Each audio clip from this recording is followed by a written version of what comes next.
which is a coalition of the brainless, and when it comes to fellow Republicans, the spineless, that coalition is not going away. They want, for the time being, Trump. You know, guys, I've never really had a conversation with you guys on the, or at least talked about how you should receive criticism from the media or those in media. Now, you guys saw the thumbnail. You saw Bob Costas. If you don't know who Bob Costas is, let me just go ahead and kind of break this down for you very quickly.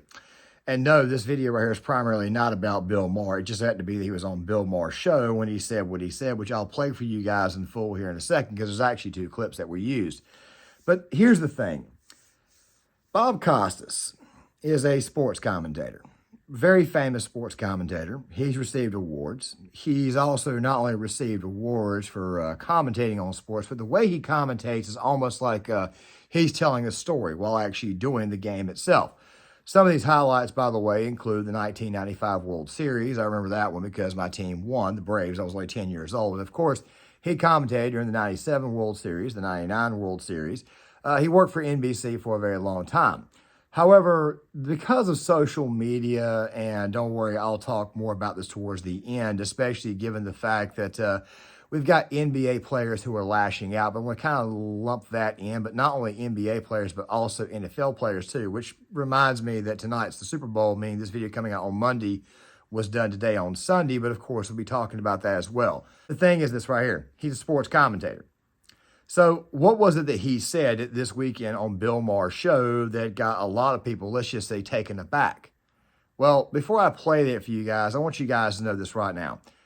Bob Costas saying this, or saying this about anybody who, let's just say, is right of left center, anybody that's MAGA, doesn't really surprise me, as I'll explain it in this video, because quite frankly, he's always been like this. Comes to Biden, this is like the truth that no one until very recently wants to say out loud.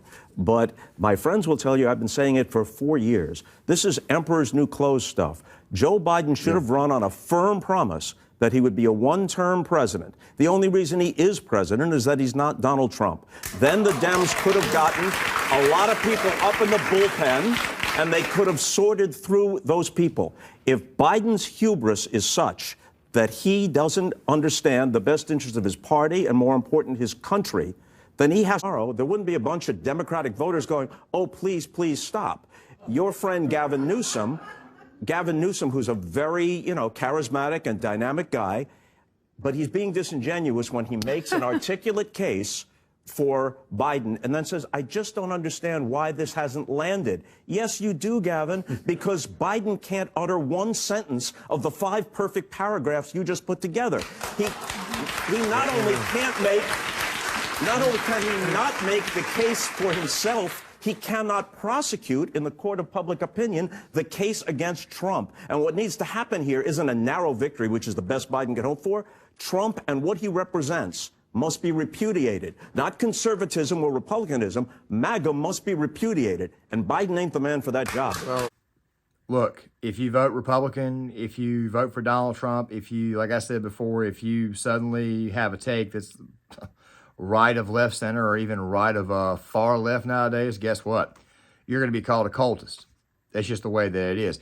I really love how it is that these people who sent for Black Lives Matter, who sent for the LGBTQ movement, who sent for all the stuff that's going on in our schools, I really love how it is that they love to look at somebody who's just wearing a red MAGA hat or not even a MAGA hat at all. Like me, for example, I'm a Trump voter, but I don't have a red MAGA hat. I just don't. I just didn't feel like buying one. And also I'm wearing a black hat, but of course I'm not exactly afraid to show you guys that I'm also losing my hair. I'm not Tim Pool. Tim Pool wears a beanie to cover that up, and everybody knows he's going bald. But still, at the same time, though, I'm not afraid to pull my hat off from time to time. I find it funny how it is that somebody who's just simply waving an American flag is now suddenly a cultist. Now, I'll explain MAGA a little bit further towards the end of the video because, as you guys obviously saw with the timestamp, the time code of this video, it's obviously going to be a relatively lengthy one. The thing is this right here. I personally am not bothered by this because I already know that they're going to brand you regardless. Now, did it upset me at first?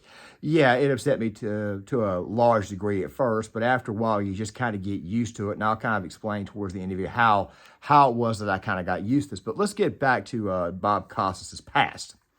Javon Belcher, this situation. Now, guys, this right is going to have a header on it because it's a Sunday Night Football, a lot like what happened with the Bill Maher clip.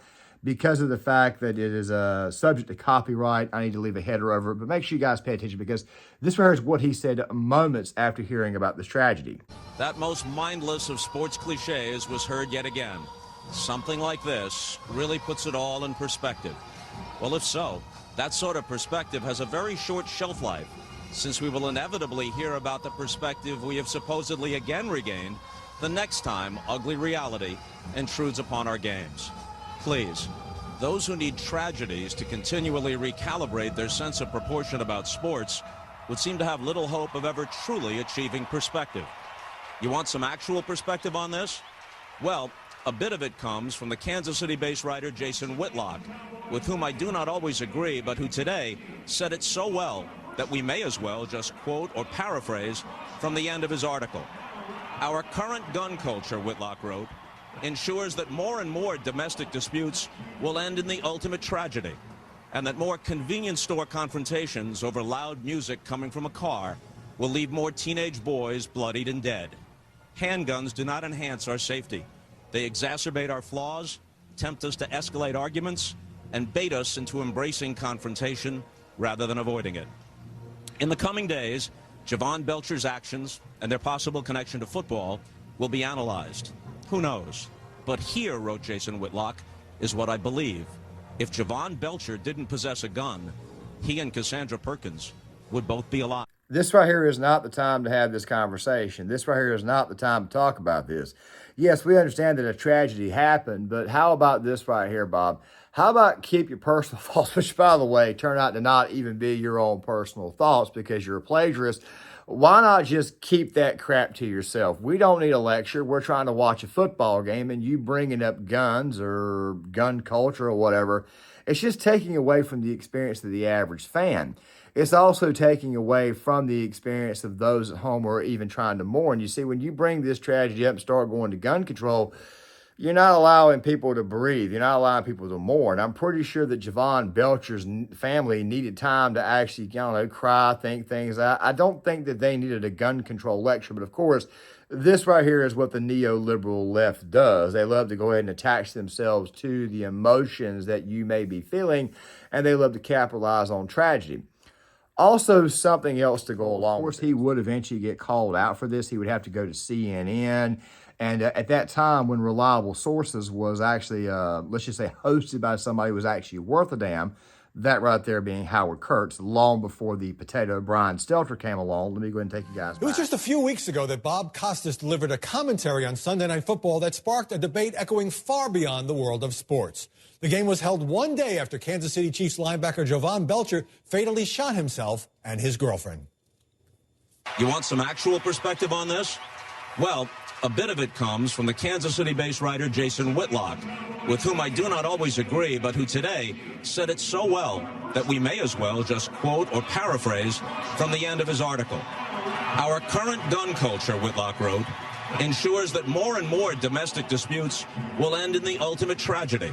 But here, wrote Jason Whitlock, is what I believe. If Javon Belcher didn't possess a gun, he and Cassandra Perkins would both be alive today. The attacks from the right were fast and furious. Bob Costas, based on the standards of our society today and the standards of our industry, the one you and I work in, deserves to be fired for these remarks. How come Costas gets to express his opinion during halftime of Sunday Night Football? I say, answer's simple, because that's the opinion of his bosses. He gets to express the opinion because it's what NBC thinks. Back to early December. Javon Belcher of the Kansas City Chiefs kills himself and his girlfriend. You have a Sunday Night Football the next day. You decide to use your halftime commentary to address it. Did any part of you say, maybe I shouldn't get into this? Yes, but not because I didn't think it was an appropriate subject.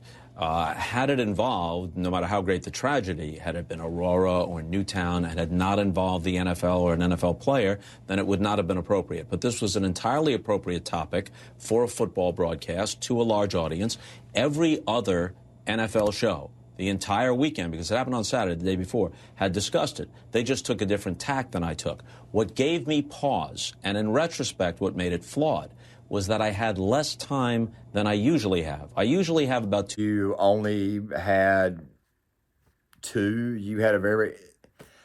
This right here should tell you everything you need to know about him. You see, he had to come up with something to say, and of course, he went out of his way to plagiarize Jason Whitlock. Jason Whitlock, who, by the way, was more on the social justice warrior side back in 2011, 2012 timeframe. Now, the thing is this right here. If you're going to tell me what you think, even though I don't agree with it, but you tell me the actual truth, like you speak from the heart, you shoot from the hip, I can respect that a lot more than you straight up outright plagiarizing somebody because you didn't have any time.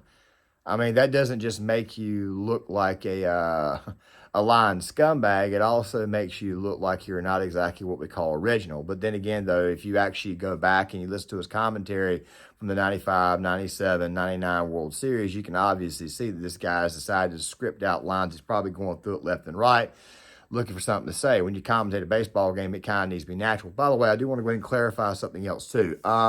Before we go any further, many people believe that 92 World Series, that was Bob Costas. No, it was Sean McDonough. I just figured I'd point that out. He had to go out there and he had to basically answer for that. Not so much because of the fact that he insulted a large part of the NFL audience, which typically tends to be the much more patriotic audience of America. This is long before Kaepernick's crap and all that stuff there. But the fact of the matter is, this is not the time to lecture. You see, the thing that really bothers me about the left, and especially those on the left, and of course someone like Costas will tell you that he's just a classical liberal. They're not really that liberal. You see, the definition of liberal is to pretty much live and let live, basically just leave people alone. That's really the definition of it. When you have free speech absolutists, conservatives who, for the most part, just want to be left alone or don't want the government getting involved in what is their personal lives or whatever, of course, they love to then turn right back around and flip that on you by saying that certain people can't live a certain way, when that's actually not the case at all. Our feeling is that it should be a states' rights issue, or it should not be allowed in the classroom around our children. This right here would obviously fall into the line of being liberal, not conservative, because you want the government staying out of our kids' lives and our lives too. These people love to get on their high horse and give some form of lecture on why it is that they are more enlightened. So no, they're not liberal at all. If anything, they're more, they're crazier. They're loons. They are people who obviously love to smell their own farts. Now, Costas would also bring up the same issue when it came to Junior Seau. Now, here's how this entire thing really started, at least from my end. There's a guy named, I want to make sure I pronounce his name correctly, Eric Yabonte. I'm showing you guys the tweet right here. He primarily covers on Twitter, refutes a lot of what Bill Maher says, and even some of his guests. I guess this is just kind of his thing. And of course, I follow him. He follows me on Twitter. And of course, you see a story like this, and you're like, wow, I think I might want to screen record this and talk about this and kind of explain why it is that people should not be surprised that Bob Costas has always had a literal discontent for anybody who disagrees with him or doesn't live a certain way or doesn't exactly subscribe to what he thinks. But then he got called out by Bill O'Reilly. Mr. Costas denies that, and he joins us now. Hi, Bill. So first up, how do you feel about the right to bear arms? Obviously, Americans have a right to bear arms. I'm not looking to repeal the Second Amendment. I haven't immersed myself in the issue throughout my life. I'm aware of it, as many Americans are. I didn't call for any specific prohibition on guns, never used the words gun control. I quoted from a column by Jason Whitlock, who was in Kansas City for a long time, now is on the Fox Sports website, in which he mentioned, I think credibly, a gun culture in this country. Now, it plays itself out in many ways, but it's a mentality about and toward guns that almost always leads to tragedy rather than safety. All right, and we'll get to that in a moment, but I think I want to clear this gun control thing up, because that's why I got in trouble, because some people felt, yeah, and it's a very emotional issue, and I'm sure you know that. And the second thing you said is Mr. Whitlock is really, really far out there. Well, I am not agreeing with, I know I that. even said, but when you Jason associate Whitlock with whom? When you associate yourself with a guy like who's that far out there. I was unaware of the remarks he made about the NRA and the KKK. Okay. I'm not even sure the timeline, whether they post-dated or predated, but in any case, I was unaware of them, and obviously, I would disagree with that 100%. Not scolding you. I get it. You know, okay. I get not it. Scolding. That Just would be trying a to mild illuminate. scolding compared to what I've received over the last 72 hours. As long as you call a Christmas tree a Christmas tree. Honestly, Bill O'Reilly, in my opinion, was quite, how do I say, he was quite easy on Bob, if you ask me. Bill O'Reilly, it just didn't work out for him at Fox, obviously because of the things that were in his past. But still, at the same time, when the O'Reilly factor was actually worth a damn and actually good, Bill would call out people in the mainstream media like this here. He still does. But of course, there was never anybody as big as, say, Bob Costas, somebody who was in sports. You see, this right here is when sports really and truly began to get feminized. I understand that sports can be, let's just say it can be the platform that is used for, bringing people together like the Super Bowl was supposed to be. But right now, you've got people talking about the Black National Anthem once again, almost as if to say that they're trying to separate people along racial lines. You've also got people voicing their opinion online saying that we're not going to watch the Super Bowl. Meanwhile, you've got Will Blackman, a guy who used to play for my football team, the Green Bay Packers, basically throwing shade at the guy. And of course, you've also got people like, say, Russell Westbrook, having fans removed from basketball games. Yes, I know the guy heckled him, but still at the same time, this right here has got to do with the feminization of the United States. Bob Costas, of course, is very, very much a big part of that because he himself has always been, well, I don't think he's really and truly a male, but he's not exactly a chick either, but still at the same time, a pretty well effeminate man. Which honestly should not surprise anybody that he said this, that he actually insulted an entire section of the United States. But about MAGA and about taking insults and how to actually take this in stride, bear with me for a second. Now, really quick, before we go any further, I want to say this.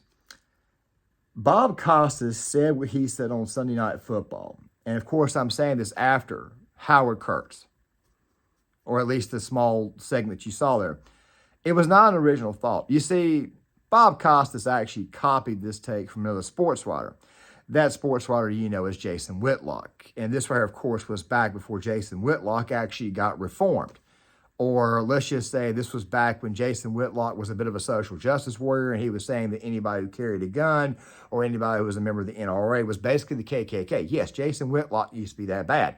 It took a long time for us to actually forgive Whitlock for a lot of the things that he says, but still at the same time, though, the historical record is the historical record. Costas isn't even original. It's also one of the main reasons why it is that looking back at it, I mean looking back on sports, that it doesn't surprise me if things are as scripted as some people think that they are. Now, I'm not saying everything is scripted. I'm definitely not saying that baseball is scripted or anything like that. But then again, at the same time, though, it makes people wonder how it is that a guy like Costas, who's just got that natural storytelling voice, how it was that he could just tell the story in game and be so good at what he's doing. Of course, Bob Costas doesn't do it anymore.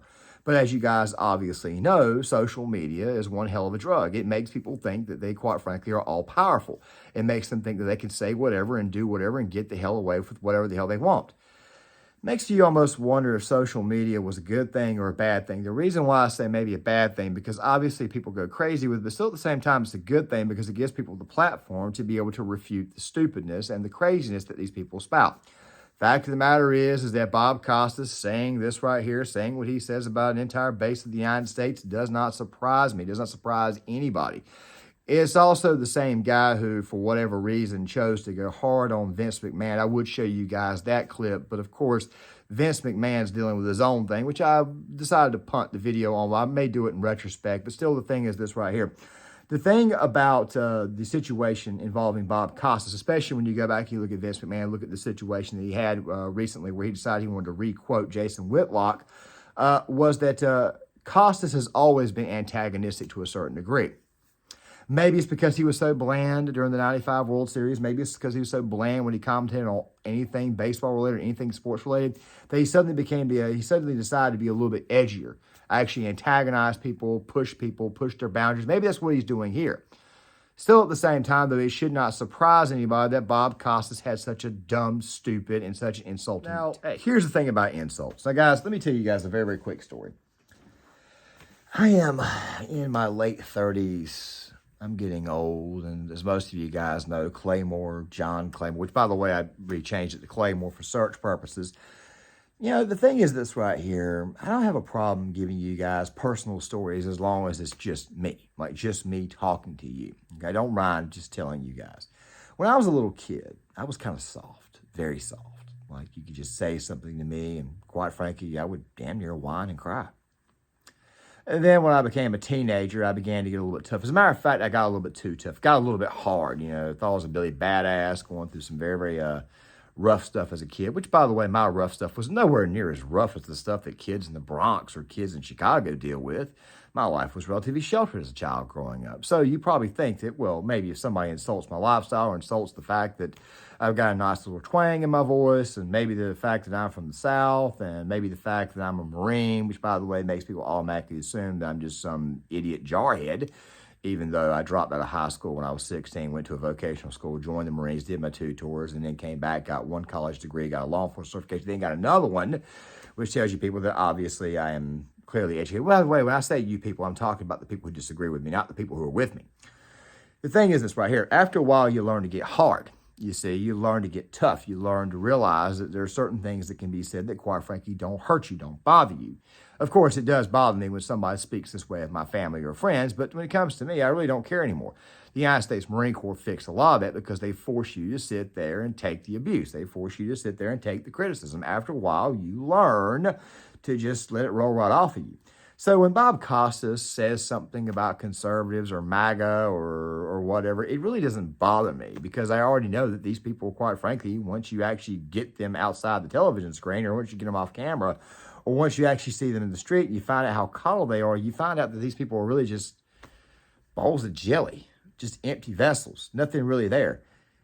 They're like eunuchs, basically, men with no junk. Basically. But here's something else too, though. This refers to the audience out there who does not understand what MAGA is because it took me a long time to understand. You see, as I've said on many times before, back in 2016, I was a bit of a never-Trumper. I did not want Donald Trump to be the nominee, and of course, I was very much against him being the nominee. I thought it was a joke. Of course, I actually looked into the situation. I looked into where the money was going, who was donating, who was not donating, and how much money he was taking. I was like, you know what, maybe this right here really and truly is a serious deal. So let's go ahead and go vote for the orange guy to keep Hillary Clinton out of office. By the way, Hillary Clinton, a lot to work with there. Don't get me started. But here's the thing. I learned right around this time exactly what MAGA is, exactly what Make America Great Again is. You see, MAGA voters aren't all conservative. MAGA voters, for the most part, are voters that either A, had not voted in previous election cycles, were people that had not voted before, first-time voters, and people who, quite frankly, were just tired of the system. So they wanted to give it a great big giant F you and put Donald Trump in office. And of course, there was also people out there who felt that their votes for Bush, their votes for Obama, did not net them anything. As a matter of fact, it was 9.5 million Obama voters from 2008 and 2012 that voted for Donald Trump in 2016. Also, another portion of that MAGA base was slighted Bernie Sanders supporters who felt that Bernie Sanders got slighted in 2016 that voted for Trump out of spite.